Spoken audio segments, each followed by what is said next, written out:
감사합니다. 사도행전 강의 시간 벌써 49번째 시간입니다.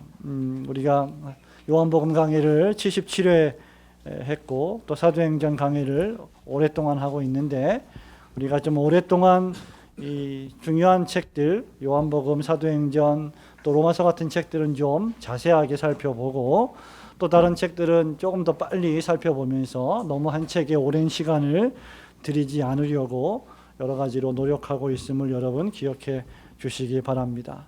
49번째 시간인데 거의 1년이 가까워 오고 있습니다. 지난 시간에 우리는 말씀 강론의 시간에 졸다가 3층에서 떨어져 죽은 청년 유두고 사건을 살펴보았습니다. 이미 벌써 2주 전의 일이었죠.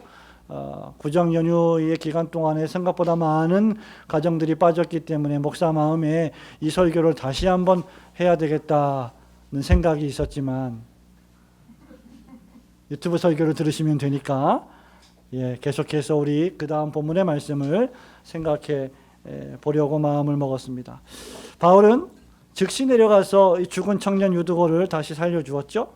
그 후에 말씀 강론을 계속하면서 마치 아무 일도 없다는 듯이 설교했고 하나님을 예배했고 사람들은 그 눈앞에서 벌어진 놀라운 광경에 정말 그 놀라움을 감추지 못하면서 다시 살아난 유두고를 보고 크게 기뻐하고 즐거워했고 위로를 받았습니다.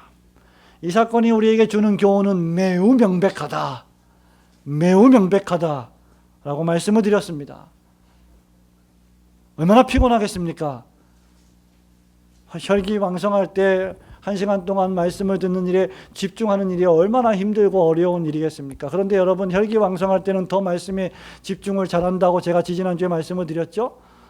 나이가 많은 분들, 노인들, 몸이 아픈 분들, 심신이 미약한 분들이 말씀을 들을 때 조는 것은 당연하지만 우리 청년들이, 학생들이 말씀을 들을 때 조는 것은 있을 수 없는 일이다 라고 제가 분명히 말씀을 드렸습니다. 그럼에도 불구하고 이 공간이 너무나 밀폐되어 있고 또 겨울이잖아요. 얼마나 춥습니까? 그러니까 우리의 신체가 우리의 의지와 상관없이 자꾸 우리의 눈을 감기게 만드는 일도 있습니다. 그런 분들은 뒤에 가셔서 물 한 컵 드시고 서서 말씀을 들어도 괜찮겠습니다. 정신을 우리가 차려야 될 것 같습니다. 여러분 이 사건이 우리에게 주는 교훈이 명백하다고 했는데 그것이 무엇입니까? 하나님의 말씀이 선포되는 시간에 주의하지 않으면 우리도 언제 어디서 떨어질지 모른다라는 것이었습니다. 더더군다나 말씀이 선포되는 매 순간마다 의심의 여지 없이 늘 졸고 있다면 그는 하나님과 자신과의 관계를 깊이 생각해 보아야 된다라고 했습니다. 예배당에 다른 교인들과 함께 앉아 있으면서 또 다른 가족들과 함께 앉아 있으면서 말씀의 지배를 받지 못한다면 그가 누구이든지 나이가 많든지 적든지 그가 바로 청년 유두고라고 했습니다. 참된 신자는 말씀의 능력을 경험하고 다시 살아난 하나님을 찬미하고 하나님께 합당한 영광을 돌림으로 많은 사람들에게 위로를 주는 사람이라고 했습니다. 하나님의 말씀을 읽고 하나님의 말씀을 그렇게 읽어나가면서 받는 은혜 때문에 내 생각이 변화되고 내 가치관이 변화되고 내 행동이 변화되고 교회를 중심한 나의 삶이 변화되어서 무언가 하나님께 헌신하는 삶을 살아가는 모습을 보는 것은 얼마나 행복하고 즐거운 일입니까? 하나님의 말씀을 읽고 듣고 먹고 마심으로 변화를 받으려고 분투하고 애쓰는 성도의 모습을 보는 일은 얼마나 즐거운지 모릅니다. 저는 어제와 그제 1박 2일 동안 경북 동부 경동시 우리 교단의 경동시 청년 수련회에 이틀 동안 불확실의 시대 교회를 말하다는 주제로 2차례 설교와 강의를 하고 돌아왔습니다. 여러분들이 들었던 1월 내내 들었던 5주 동안의 말씀을 2시간 동안 한꺼번에 전했습니다. 그리고 토요일 오전에는 불확실의 시대 오직을 말하다와 베이직 신앙 고백서의 교회론을 2시간 반에 걸쳐서 끝냈습니다. 그러니 제 말이 얼마나 빨랐겠습니까? 그 강의를 하면서 제가 우리 청년들에게 요즘 우리 시대에 신앙생활하는 나를 포함해서 신앙생활하는 교인들이 너무나 유약한 것이 아니냐, 너무나 나약한 것이 아니냐. 핍박이 오고 환난이 왔을 때 우리 신앙의 선배들은 목숨을 걸고 신앙생활을 사수하고 하나님 말씀을 보수하면서 주의를 성수하려고 목숨도 아끼지 않으며 분투했던 것과 비교해 볼 때 우리는 얼마나 연약한가. 신종 코로나 바이러스 때문에 저는 내심 청년수련회가 취소되지 않을까 걱정을 했습니다. 취소되길 바랬던 것은 결코 아닙니다. 걱정을 했어요. 그런데 회장님이 정인영 집사님 큰아드님인데 회장님을 만나서 집회를 다 끝나고 식사하는 자리에서 임원들하고 5명하고 식사를 하는데 저에게 그럽니다. 목사님, 먼 길을 와주셔서 너무 감사합니다. 진심으로. 그러면서 하는 말이, 혹시나 목사님 이 사태 때문에 목사님께서 안 오신다고 하실까 봐 우리가 걱정했습니다. 이 얘기를 하는 거예요. 그래서 너희들이 취소하지 않는 한 내가 취소하는 법은 없다. 그렇게 얘기를 한 적이 있습니다. 적지 않은 교회가 이 사태 때문에 경동시 청년수련회에 가지 말라는 그런 조치가 떨어졌다고 합니다. 그래서 예상보다 많이 못 와서 너무 죄송하다고 이야기를 했습니다. 그런데 그럼에도 불구하고 너무 많이 와서 말씀에 큰 은혜를 받았습니다. 말씀이 우리를 변화시키고 말씀이 우리의 영혼에 심겨지면 그는 변화된 삶을 살고 유약하지 않고 나약하지 않고 매우 강력한 신앙의 군사가 됩니다. 이제 우리는 지금 본문에서 바울이 드로아에서 밀레도로 갔고 밀레도에서 예루살렘으로 돌아가기 전에 사람을 에베소로 보내어 교회 장로들을 청하여 그들에게 설교하는 본문의 유명한 바울의 고별 설교, 바울의 밀레도 설교를 보게 됩니다. 이 설교는 일종의 고별 설교입니다. 바울이 그동안 무엇을 가르쳤고 무엇을 설교했고 그것을 가르치고 설교할 때 어떠한 자세로 그 일을 수행했는지를 밝혀줍니다. 에베소 교회 장로들은 엄청난 박해와 위협 속에서도 바울이 그들을 얼마나 잘 가르쳤고 얼마나 훌륭한 교회의 감독자로 훈련시켰는지 그리고 얼마나 신실하게 사심 없이 사역을 했는지를 너무나 잘 알고 있었습니다. 그렇기 때문에 37절에서 모두 눈물을 흘리며 바울의 목을 안고 입을 맞추며 슬퍼하며 전송했습니다. 얼마나 멋진 장면입니까? 바울이 키운 많은 사역자들, 복음을 전하고 설교하는 장로들, 가르치는 장로들을 앉혀놓고 그들에게 고별 설교를 한 이후에 그들이 모두 다 바울을 끌어안고 눈물을 흘리는 장면은 너무나 멋진 사제지간의 장면이 아니겠습니까? 이 하나님의 말씀은 참된 하나님의 사역자들이 어떠해야 하며 나아가 참된 신자들은 이런 본문들을 보고 무엇을 깨달아야 할지를 교훈해 줍니다. 바울의 밀레도 설교는 너무나 중대한 설교이고 그리고 오늘 우리 사도행전 20장 마지막 절까지 연결되어 있는 본문이기 때문에 오늘은 바울의 밀레도 설교의 그 핵심, 그 요체, 그 중심 내용을 다루기보다 이 밀레도 설교의 자세, 태도가 어떠했는지를 이 복음을 전할 때 바울이 어떻게 전했는지를 먼저 2가지로 간단하게 살펴보기를 원합니다. 무엇보다도 바울은 성령님에 이끌려서 큰 겸손과 눈물과 인내와 쉬지 않음으로 죽음을 각오한 설교였습니다. 목사님, 뭐 이렇게 형용사가 많고 명사가 많습니까? 모두가 다 중요하기 때문이죠. 여러분 18절과 19절 말씀을 함께 천천히 읽어보겠습니다. 오매 시작. 오매 그들에게 말하되 아시아에 들어온 첫날부터 지금까지 내가 항상 여러분 가운데서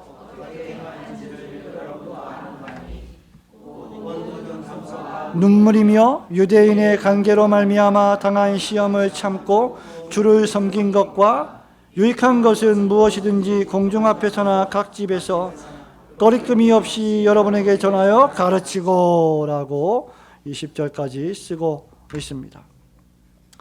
여러분, 바울이 복음을 전할 때 특별히 밀레도에서 고별 설교를 할 때 밀레도의 이 복음을 전할 때 에베소에 있는 장로들을 초청해서 그들에게 자신이 어떻게 복음을 전했는지를 크게 5가지로 말하고 있습니다. 첫 번째는 큰 겸손으로 전했다는 겁니다.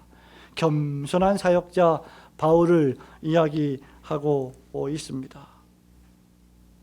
모든 겸손이라고 했습니다.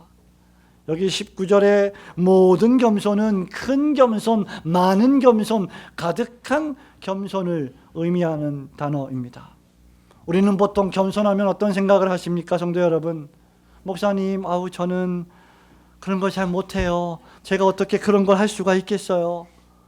목사님, 그런 건 믿음 좋은 분들이나 하는 거죠 라고 생각하는 걸 겸손이라고 생각하지만, 이 본문의 말씀에 큰 겸손, 모든 겸손은 전혀 그런 동양적인 의미의 겸양의 미덕이 아닙니다. 형님 먼저 하십시오, 먼저 하시죠, 이런 게 겸손이 아니란 말이죠. 여기에 이 겸손은 어마어마한 굴욕을 참아내는 것을 의미합니다. 하나님의 말씀을 전하기 위하여, 영혼들을 살려내기 위하여 그는 수없이 당하는 많은 굴욕들을, 수치들을 견디어 냈다는 것입니다. 자신의 무능력과 무기력을 인정하면서 이러한 상황에서 어찌할 수 없는 자신의 상황을 고백하면서 견디어내는 것, 그것이 바로 큰 겸손이었습니다. 복음을 전할 때 설교자가 겸손하지 않으면 교만해집니다. 복음을 전할 때 신자들이 복음에 합당한 생활을 할 때 신자들이 겸손으로 굴욕을 당하며 그리스도의 십자가를 위하여 살지 않으면 그는 마치 자신이 똑똑하고 매우 잘 살아가는 것처럼 교만해지기가 쉽상입니다. 그러나 바울은 복음을 전할 때, 교회를 목회할 때, 성도들을 상대할 때 언제든지 자신이 굴욕을 당하겠다는 마음으로 사역을 했습니다. 그 두 번째가 무엇입니까? 큰 눈물이라고 했습니다. 여러분, 사람이 굴욕을 당하면, 사람이 수치를 당하면 어떻습니까? 기뻐요? 아닙니다. 슬픕니다. 아픕니다. 눈물을 흘리게 되어 있습니다. 여기에서의 이 눈물은 어떤 눈물입니까? 주의 복음을 전하기 위해서 당하는 물질적이며 신체적이며 정신적인 모든 종류의 고통을 의미합니다. 그러한 고통을 당할 때 사람들은 눈물을 흘리게 되는 것입니다. 바울의 일생을 잘 살펴보십시오. 그의 전 인생은 눈물 없이는 결코 말할 수 없는 사명자였습니다. 여러분의 눈에 목사가 어떻게 보이십니까? 목사님, 도대체 무슨 말씀을 하시는 겁니까? 그냥 말씀을 하십시오. 목사가 어떻게 보입니까? 설교자가 어떻게 보입니까? 제가 아니라 여러분이 바라보는 목사의 상이 어떠합니까? 복음을 전하는 설교자의 상이 어떠합니까? 그저 1시간, 몇 시간 고상하게 커피를 내려서 커피를 마시면서 책을 몇 권 읽으면서 설교를 준비하고 고상한 클래식 음악을 들으면서 그렇게 살아가는 것이 목사의 삶이라고 여러분 생각하십니까? 그러면 여러분 목사를 너무나 모르는 것입니다. 결코 목사의 삶은 그렇지 않습니다. 진실한 목사라고 한다면 자신이 너무나 부족하고 무능력해서 자신이 큰 굴욕을 당하면서도 주님의 복음을 전할 줄 알고 큰 눈물을 당하면서도 그것을 참아내면서 오직 자신의 삶에서 그리스도와 그분의 십자가에 못 박히심만을 높이 드러내려고 애쓰는 자가 바로 참된 사명자, 설교자인 것입니다. 그래서 그 결국이 무엇입니까? 죽음을 각오하는 겁니다.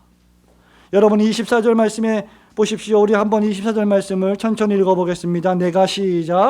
내가 달려갈 길과 주 예수께 받은 사명 곧 하나님의 은혜의 복음을 증언하는 일을 마치려 하면은 나의 생명조차 조금 더 귀한 것으로 여기지 아니하노라. 아멘.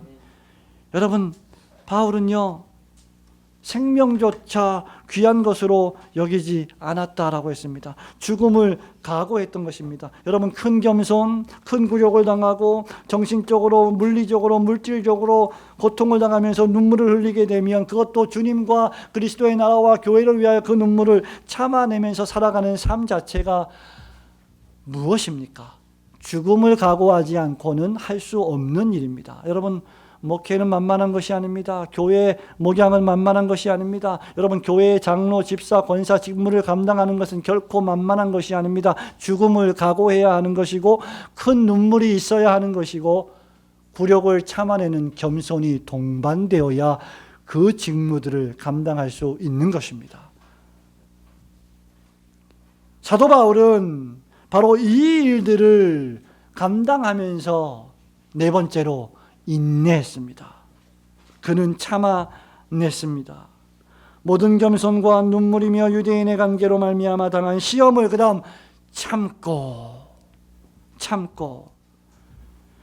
겸손과 눈물과 죽음을 각오하려면, 이런 것들을 지탱하려면 참을 수밖에 없습니다.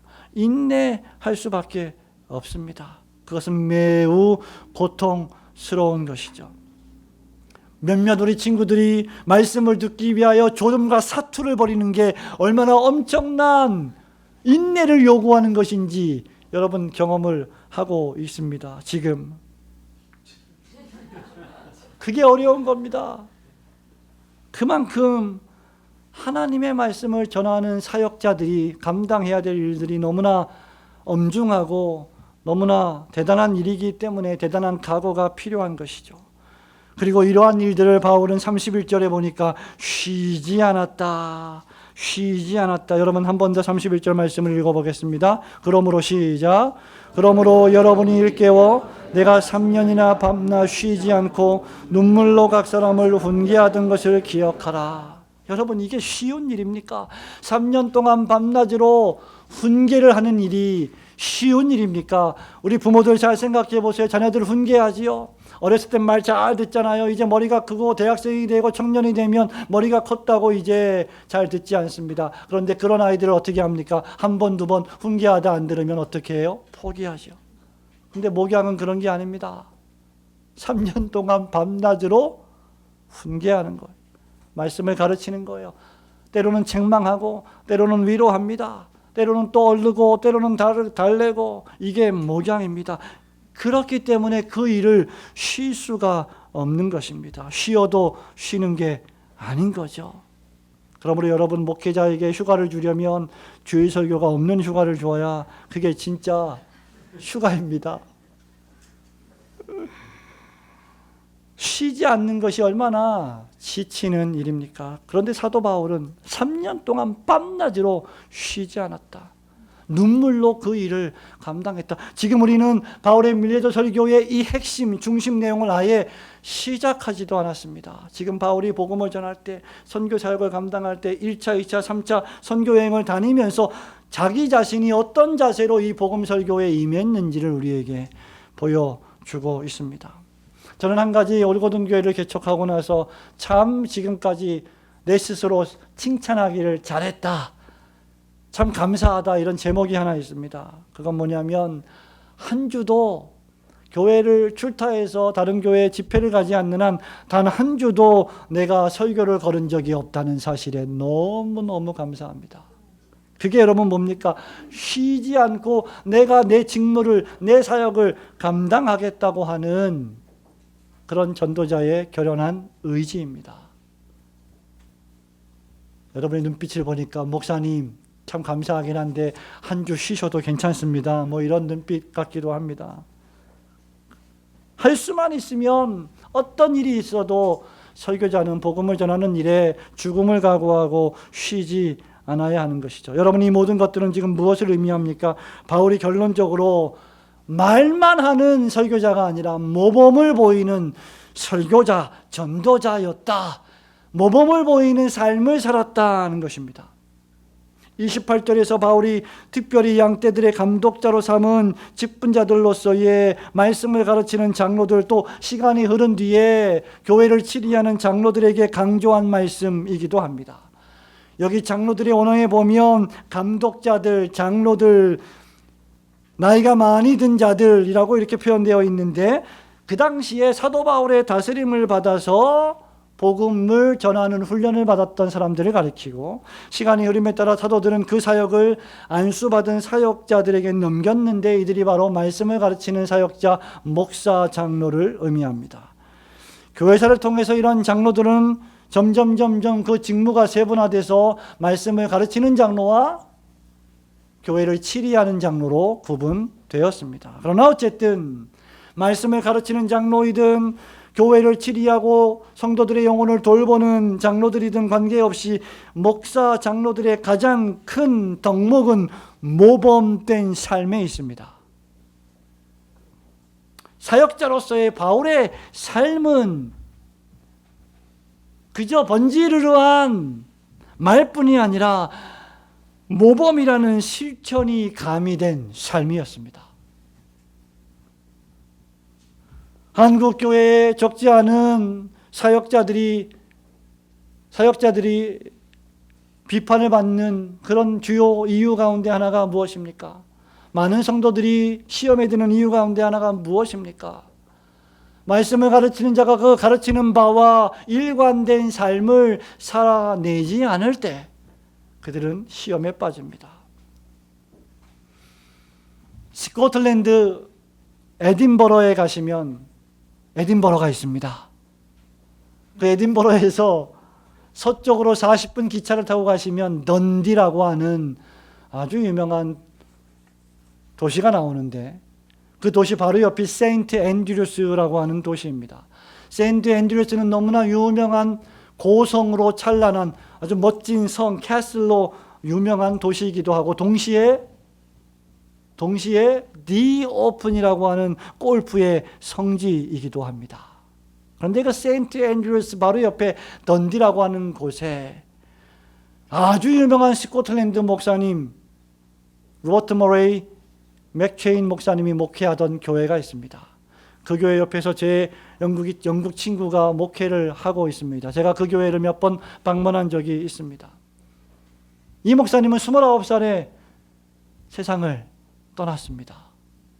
왜 그렇게 은혜가 충만한 목사님들은 젊은 나이에 가는지 아직도 저는 미스테리합니다만은 이 목사님이 주일날 아주 유명한 일화가 있습니다. 설교를 하러 성경책을 들고 강단에 올라가는 모습을 보는 성도들이 그 모습을 보면서 감동의 눈물을 흘렸다는 전설이 있습니다. 여러분, 이것은 실화입니다. 에너드 달리모어가 쓴 전기에 보면 이 맥체인 목사님이 설교하러 강단에 올라가는 모습조차 그것을 보면서조차 은혜가 충만한 교인들이 그 예배당에 가득했다는 말입니다. 그의 삶이 얼마나 경건했고 얼마나 기도하는 사람이었고 얼마나 거룩한 삶을 살아간 사람이었으면 하나님의 성령께서 성도들의 영혼을 감동시키실까. 최윤기 전사님, 안강호 전사님을 비롯해서 우리 사역자들에게는 참 가까이 하기엔 너무나 먼 목사님 로버트 모레이 맥체인 목사님, 정말 대단한 분들입니다. 여러분, 이런 분들의 삶은 어떤 삶입니까? 22절에 기록된 대로 성령님의 이끌린 삶입니다. 성령님의 이끌린 삶은 무엇입니까? 성령님의 인도하심과 명령하심에 순종하는 삶이지요. 여러분, 그것이 무엇입니까? 내 육체의 욕심이 끌고 가는 삶이 아닌, 즉 내 중심으로 모든 삶을 재편하는, 프로그래머하는, 계획표를 세우는 삶이 아닌 하나님의 말씀과 예수 그리스도의 구속의 삶과 성경의 말씀과 교회를 중심한 삶으로 끌고 가는 삶을 의미합니다. 여러분, 성경 말씀이 끌고 가는 삶이라는 말입니다. 오늘날 하나님의 뜻은 바울은 이 당시에 성령의 메인바되어 성령의 이끌림바되어 여기저기 복음을 전하러 갔죠. 성령이 아시아에서 복음을 전하지 못하게 하셨습니다. 성령께서 나타나셔서 바울에게 마게도냐 사람의 환상을 보여주셨습니다. 바울은 철저하게 성령님이 지시하시는 대로 움직였던 사람입니다. 자, 그러면 오늘날 우리는 어떻게 성령님의 지도를 받아야 합니까? 오늘날 하나님의 뜻은 기록된 계시의 말씀, 즉 성경 계시로 완성되었기 때문에 이제 우리는 성령님께 이끌린 삶을 말씀 중심의 삶으로 살아내야 한다는 것입니다. 우리 중고대 SFC 운동원들의 네 번째 강령의 네 번째가 무엇입니까? 하나, 우리는 전통적 웨스트민스터 신앙고백서인 대소요리 문답을 우리의 신조로 한다. 그 다음 네 번째, 하나, 우리의 생활 원리는 다음과 같다. 첫째, 하나님 중심. 둘째, 성경 중심. 셋째, 교회 중심. 이게 우리의 생활 원리입니다. 그런데 우리는 어떻습니까? 직장을 구할 때 연봉을 많이 주고 여러 가지 복지가 많은 곳에 가면 조건이 주일 예배를 안 드리는 조건이라고 하면 여러분 어떻게 하시겠습니까? 분양을 받아서 이사를 가는데 교회를 멀리 떠나서 분양을 받으시겠습니까? 사업을 할 때 사업이 너무나 잘 돼서 주일도 지키지 못할 정도로 사업이 잘 되면 그때 여러분 어떻게 하시겠습니까? 뭐가 하나님, 성경, 교회 중심의 삶입니까? 너무 고상한 이야기를 하지 마십시오. 하나님, 성경, 교회 중심의 삶은, 성령님께 이끌린 삶은 하나님 중심으로 나의 삶을 재편하는 것입니다. 하나님이 기뻐하실까? 성경 말씀에 비추어 볼 때 이것이 옳은 것일까? 그것은 철저하게 교회 중심으로, 예배당 중심이 아닌 교회 중심으로, 신앙생활 중심으로, 말씀 중심으로, 은혜의 방편인 하나님의 말씀, 성례, 기도 중심으로 내가 살아갈 때 내가 지금 생각하고 말하고 행동하는 것이 그 세 가지에 부합되는 것인가? 이것이 성령님의 메인바된 삶입니다. 그런데 우리는 너무나 잊어버리지 않습니까? 권력과 돈과 명예와 인기와 세상 평판을 우리에게 준다고 하면 우리는 하나님, 성경, 교회를 순식간에 팔아먹고 있지는 않습니까? 철로역정의 기독도가 허영의 시장에 도착했습니다. 우리 친구 여러분 옛날에 다 배웠죠? 허영의 시장에 갔어요. 크리스찬이 기억납니까? 그 시장에 가서 그 시장의 모든 상인들이 그리스도인에게, 크리스찬에게 물건을 판매합니다. 세상에 화려한 물건들, 보석류, 값싸고 아주 귀한 물건들을 팝니다. 그때 크리스천이 뭐라고 말합니까? 너무나 오래돼서 뭐라고요? 박지민 양 생각이 날 듯 안 나요? 당신에게 진리가 있어. 진리가 있으면 내가 진리를 사겠어. 기억나요? 그러니까 그 시장의 상인들이 진리가 없잖아요. 본인들에게는. 세속시장의 상인들에게 진리가 없단 말이에요. 진리가 없는, 진리를 제외한 모든 것들을 다 파니까 진리만은 없는 거죠. 그러니 화가 나서 이 크리스찬을 몽둥이로 두들겨 패고 내쫓아 버렸지 않습니까? 그게 성령의 메인바된 삶입니다. 진리를 추구하는 삶, 하나님, 성경, 교회를 중심하는 삶. 사소한 거 하나라도 하나님이 기뻐하실까? 성경 말씀에 부합되는 것일까? 이것이 교회의 건덕이 되는 것일까? 오늘날 여러분의 삶은 어떠합니까? 여러분의 삶이 아무런 감동도 되지 못하는 것은 본을 보이지 않기 때문은 아닌가? 우리 각자가 돌아보아야 할 것입니다. 우리의 자녀들에게 우리가 영향을 끼치지 못하는 이유 가운데 여러 가지가 있겠지만 우리 자녀들에게 그리스도인으로서 내가 모범을 보이고 있는가?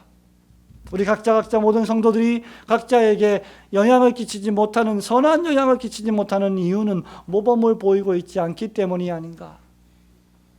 사랑하는 성도 여러분, 바울의 밀레도 설교는 말과 행함이 일치한 성령님의 이끌린 큰 겸손과 눈물과 인내와 쉬지 않음으로 죽음을 각오한 설교였습니다. 여러분들이 신앙생활 하실 때 이렇게 큰 각오로 신앙생활 하시는 우리 올고든 교회 성도들이 되시기를 주님의 이름으로 축원합니다. 여러분, 이 참된 설교, 밀레도 설교의 핵심 내용은 또 하나 무엇입니까? 그 중심 주제인 은혜의 복음을 전하는 설교였습니다. 그런데 문제는 이 은혜의 복음을 전할 때 바울이 어떠한 태도로 전했는가? 24절 말씀을 한 번 더 읽어 보겠습니다. 내가 달려갈 길과 마치려 하면은 나의 생명조차 조금도 귀한 것으로 여기지 아니하노라. 아멘.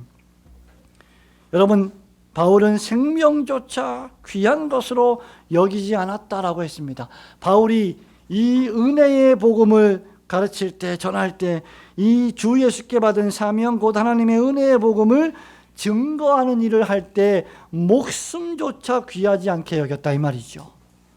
그러면 바울은 생명을 하찮게 여겼다는 말인가? 생명을 아무렇게나 취급해도 괜찮다는 말인가? 결코 그런 말이 아니죠. 바울만큼 인간의 생명을, 삶을 귀중하게 여긴 사람이 없습니다. 바울은 더 나아가서 에베소서 5장 16절에서 세월을 아끼세요. 에베소 교인들에게 시간을 아끼세요. 시간을 낭비하지 마세요. 때가 악합니다 라고 말했을 정도입니다. 하나님을 섬길 기회가 오거든 멈추지 말고, 주저하지 말고 하나님을 섬길 기회를 붙잡으세요, 이렇게 말한 겁니다. 1시간, 1분, 1초가 바울에게는 너무나 소중하고 귀했습니다. 그렇게까지 말한 바울이 생명조차 귀히 여기지 않을 정도였다면 이 바울이 전하는 은혜의 복음이 얼마나 엄청난 것인지를 바울은 너무나 잘 알고 있었던 것입니다. 자신의 생명이 없어져도 괜찮을 만큼의 그 엄청난 복음, 그 은혜의 복음이 무엇이었던가? 내가 이 은혜의 복음을 전하고 이 은혜의 복음을 살아가는 일에 있어서 내가 심지어 죽는 일이 벌어진다 할지라도 나는 아무런 상관이 없다라고 할 정도의 복음, 적어도 바울에게는 자신이 믿었던 그 복음이 그런 정도의 복음이었습니다. 예수를 믿지 않고는, 예수 그리스도와 그분의 십자가에 못 박히심을 믿지 않고는 나는 살 이유가 없다라고 생각했던 바울입니다. 성도 여러분, 여러분들에게 복음은 무엇입니까? 저와 여러분에게 예수 그리스도의 복음은 과연 무엇입니까? 일주일에 한 번 교회 나와서 예배를 드려주는 복음입니까? 여러분의 월요일부터 토요일까지의 삶은 아무런 능력이 없는 복음입니까? 만일 우리가요, 은혜의 복음을 전하는 일에 있어서 죽을 각오를 하지 않는다면 이 복음을 위해 살 수는 없을 것입니다. 복음을 위하여, 복음을 전하는 일을 위해 내 목숨을 아끼지 아니할 정도가 되지 않고서는 절대로 그 사람은 복음을 위해 한 시간도 살지 않을 것이기 때문입니다. 복음은 액세서리가 아닙니다. 복음은 여러분들이 목에다 거는 목걸이가 아닙니다. 귀에 거는 귀걸이가 아닙니다. 복음은 우리의 생명입니다. 우리의 전부입니다. 여러분에게 이 은혜의 복음, 하나님의 복음, 이 그리스도의 십자가를 제거해 버리십시오. 뭐가 남겠습니까? 이 육신, 이 껍데기, 썩어 없어져 갈 이 초라한 육신밖에 남을 것이 무엇이란 말입니까? 바울은 이 은혜의 복음을 전하는 일에 자신의 생명을 조금도 아끼지 않았습니다. 바울의 심정을 여러분 만분의 1이라도 우리가 따라가 볼 수 있을까요? 제가 30대, 20대, 30대, 40대는 정말 날아다녔는데 우리 장로님들 정말 죄송하지만 이제 쉬운이 넘어가니까 날아다니지는 못하겠고 이제 걸어 다녀야 됩니다. 조금만 무리해도 회복이 더뎌요. 그래서 옛날 같지 않구나. 내 마음은 20대 아직도 청바지 입고 다니는 이 23살의 신호섭이었는데 이제 그렇지가 않구나. 오늘 새벽에 좀 일찍 일어났습니다. 여러 가지 생각을 하고 또 기도를 하면서 묵상을 하고 주일 준비를 하기 위해 일찍 일어났는데 갑자기 어지러운 거예요. 그러니까 이 어지러움은 전에 한 번도 경험한 적이 없었던 어지러움입니다. 의자에 앉았는데 못 앉아 있겠는 게요. 이명증 걸린 사람, 저도 이명증 한 번도 걸려본 적이 없거든요. 이명증이 걸리면 막 어지럽다 그러잖아요. 진짜 그게 걸렸나요? 근데 너무 어지러워서 메스 걷고 막 컨디션이 너무 안 좋아서 다시 침대에 누웠습니다.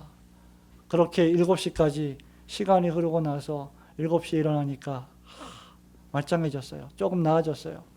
기도했죠. 그 새벽에 야, 이러다가 죽을 수도 있겠구나 속으로. 하나님, 주일입니다.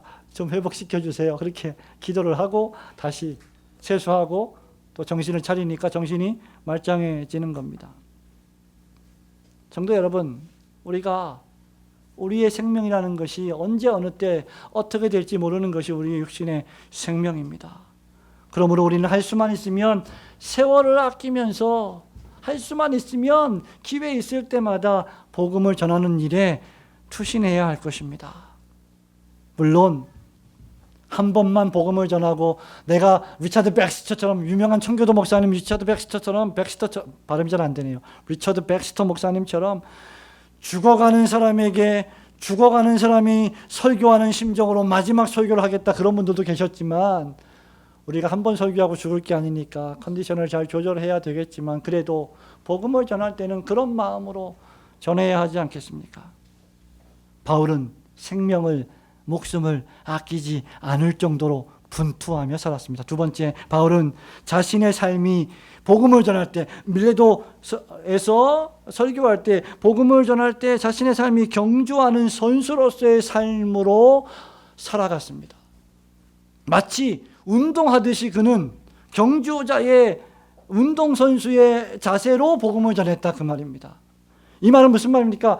바울에게 복음을 전하는 것은 심심풀이 땅콩이 아니었다는 겁니다. 여러분 극장에 가면 여러분들이 재미있는 영화를 볼 때 뭘 사들고 가십니까? 의심의 여지 없이 팝콘과 콜라를 사가지고 가죠. 환상의 조합이죠. 팝콘과 콜라를 먹고 마시면서 여러분 즐거운 영화를 봅니다. 복음을 전하는 것은 설교를 하는 것은 설교를 듣는 것은 예배를 드리는 것은 여러분이 팝콘을 먹고 콜라를 마시며 즐기고 또 즐기며 엔터테인먼트를 누리는 것이 결코 아닙니다. 바울에게 설교는 그런 것이 아니었습니다. 바울에게 은혜의 복음을 전하는 것은 운동선수처럼 피를 토하면서 뼈를 깎는 인내를 동반한 일이었습니다. 달리기 경주자에게 있어서 최종 목표는 사력을 다해서 목표점에 먼저 도착하는 것입니다. 모든 운동선수들이 이 목표를 가지고 있을 것입니다. 운동선수에게 그 길이, 그 경주의 길이 어떠한 상태의 길인지는 전혀 문제가 되지 않습니다. 그들에게는 오직 한 가지 목표가 있을 뿐입니다. 그것은 무엇입니까? 은혜의 복음을 증거하는 길입니다. 고린도전서 9장 24절부터 27절 말씀을 제가 읽어드립니다. 운동장에서 다름질하는 자들이 다 달아날지라도 오직 상 얻는 자는 하나인 줄을 너희가 알지 못하느냐. 너희도 얻도록 이와 같이 다름질하라. 이기기를 다투는 자마다 모든 일에 절제하나니 저희는 썩을 면류관을 얻고자 하되 우리는 썩지 아니할 것을 얻고자 하노라. 그러므로 내가 다름질하기를 향방 없는 것 같이 하지 아니하고 싸우기를 허공을 치는 것 같지 아니하여 내가 내 몸을 쳐 복종하게 함은 내가 남에게 전파된 후에 도리어 자기가 버림이 될까 두려워함이로다. 바울은 은혜의 복음을 증거하는 일을 위해서는 목숨까지도 내놓을 만한 가치가 있다고 판단한 것입니다. 우리가 복음을 위해 목숨까지도 내놓을 만한 각오를 하지 않는다면 우리가 어떻게 복음을 위해 산다고 말할 수 있겠습니까? 우리가 주를 위하여 죽을 각오를 하지 않는다면 우리가 어떻게 주를 위하여 살 수가 있겠느냐 말입니다. 목사님, 여러분 이렇게 말할지도 모르겠습니다. 목사님, 우리는 사도가 아니지 않습니까? 우리는 바울이 아니지 않습니까? 우리는 목사가 아니고 장로가 아니지 않습니까? 우리는 사도로 부르심을 받지 않았습니다. 여러분들은 강단에서 공적으로 설교를 전하는 목사로 부르심을 받지 않았습니다. 모든 신자들이 교회를 치리하는 장로들로 부름받지 않았습니다. 그러나 우리는 신자로서 이 세상에서 구원의 복음을 전하라는 명령을 받았습니다. 성도들에게 단번에 주신 이 믿음의 진리를 전파하라고 부르심을 받았습니다. 우리 모두가 각기 다양한 종류의 사역과 사명으로 부르심을 받았습니다. 그러므로 부르심이 없는 신자는 없습니다. 사명이 없는 신자는 아무도 없습니다. 주를 위하여 일하지 못할 신자는 아무도 없습니다. 그렇게 우리는 자신의 신앙 인생을 경주자로 여겨야 합니다. 달리세요. 목숨조차 아끼지 않고 땅을 박차고 달려나가야 할 경주자로 생각해야 합니다. 나약하지 마십시오. 유약하지 마십시오. 조그마한 어려움 때문에 포기하지 마십시오. 저와 여러분의 하나님이 천지 만물을 지으시고 그 모든 만물을 통치하시는 절대하신 주권자이시라면 여러분이 무엇을 두려워하겠습니까? 칼이나 기근이나 전염병이나 그 어떤 핍박이도 우리를 그리스도 예수 안에 있는 하나님의 사랑에서 끊을 수 없을 것입니다. 왜 예배를 폐지합니까? 소독하고 그 다음날 모이면 돼요.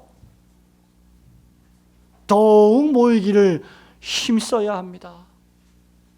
물론 감기 걸린 분들이나 독감에 걸린 분들은 건덕을 위해서 마스크를 쓰고 예배에 나오시면 됩니다. 또는 그것이 마음에 걸리면 집에서 예배하시면 됩니다. 그렇지 않은 사람들까지라도 뭐에 그리 죽을까 봐 두려워서 예배당을 나오지 못한다는 말입니까?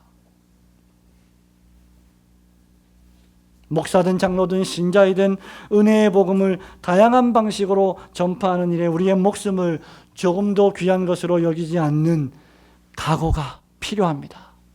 성도 여러분, 말씀을 맺습니다. 바울은요, 은혜의 복음을 전한다.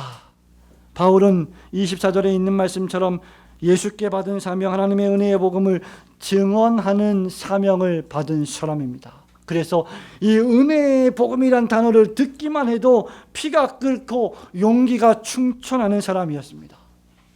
아무리 힘들고 어려워도 그리스도의 은혜의 복음을 듣기만 하면, 예수 그리스도가 우리의 구세주이시다, 하나님이 우리의 사랑하시는 아버지이시다라는 말만 듣기만 하면 그는 용기 100배하는 사람이었습니다.